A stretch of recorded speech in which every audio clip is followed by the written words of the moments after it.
Shabbat Shalom, Chag Sameach. So here we are in Shavuot, and at the end of the Omer. And I think we can all agree what an Omer it has been. 7 weeks ago, we all thought that Zoom was just a verb. 7 weeks ago, I came to the realization that for the first time in my life, I would be observing the Omer tradition of not getting my hair cut. We will remember this Omer, and Jews all over the world will remember this Omer, which is noteworthy because when we face facts, how many of us count all 49 days of the Omer past the second night of the Seder? And Jews all over the world will remember this particular Shavuot because, again, facing facts, Shavuot is the least observed of the three festivals. But a couple facts.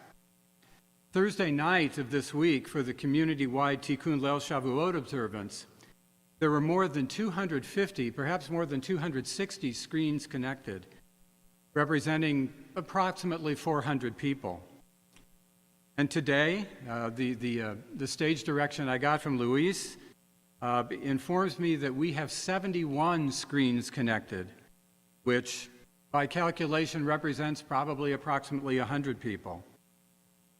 I look now through this camera at our shul goers and I ask, when's the last time we had 100 people at either day of Shavuot? So why is all this? What is going on? What's going on is that, as has happened so many times in our history, we had a problem to overcome. 7 weeks ago, we were contemplating what we thought would be the most unusual Seder in our lifetime. 7 weeks ago, we had only just started attending services via remote access. 7 weeks ago, terms such as distance learning and social distancing were new terms to us.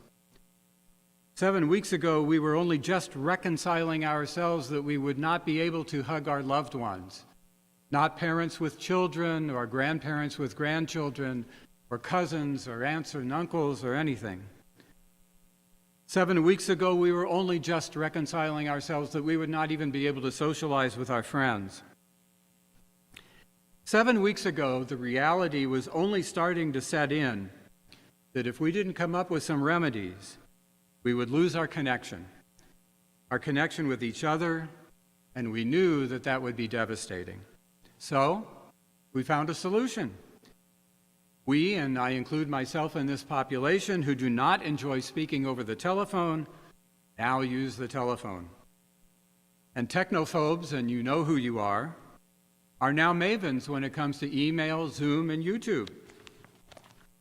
Why is this important? Well, the answer is easy. Any doctor, psychologist, social worker, or caregiver will tell us that the worst thing we can do in this moment, particularly now, is to isolate ourselves and to lose that connection.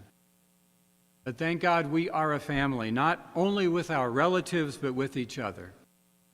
We cherish our families, we join congregations, we believe that we are our brothers and our sisters' keepers, and we know in our hearts that not only are we responsible for each other, but that we depend on each other. And so, we found ways to connect.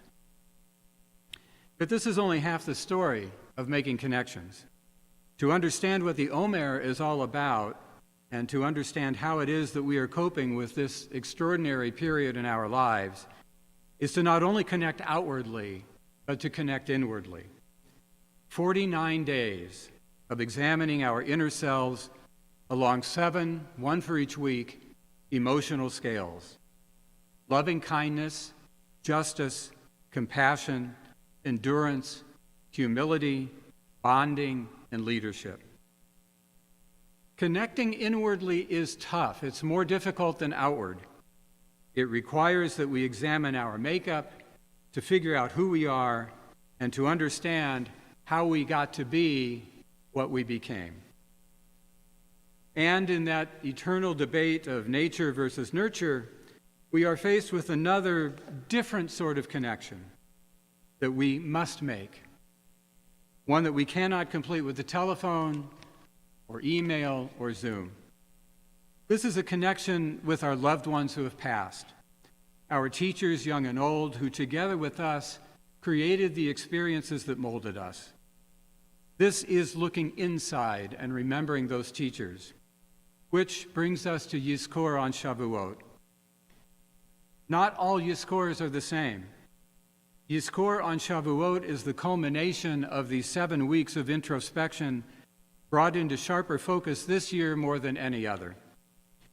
Yizkor on Shavuot is a time to remember not only the pain of missing our loved ones, but a celebration in gratitude for the contributions of our loved ones in their capacity as teachers, whose teachings allowed us to reach this day and every day to come during these tough times.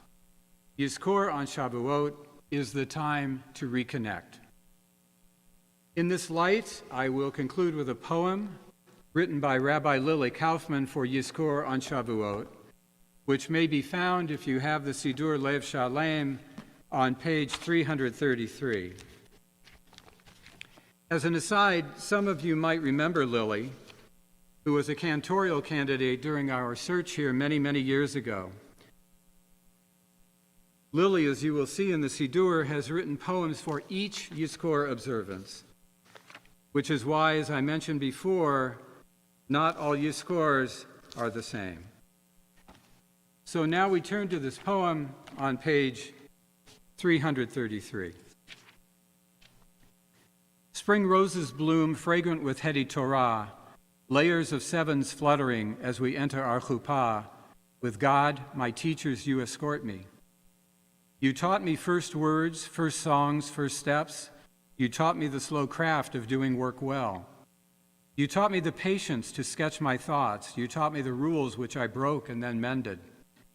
You taught me impatience and what is unjust. You taught me to listen for truth and to seek it. You taught me life lessons before they could hurt me. You comforted me when they did. You were my best listener. You taught me to hurry to do a mitzvah, that inconvenience in service of others is blessed. You escort me still, as you always did. You taught me that books catch living voices. You smiled inwardly as I learned what has long been known. Your presence taught me to breathe with another, to notice their pain, and to be just as near. On this splendid day of hearing sights, seeing noise, of great laws, noble truths, I thank you for moments of learning, still open and opening. This rose of learning I accept as your student. I will plant and tend it in your name. It will release to the air its rare essence, stirred by the passing of its great gardeners.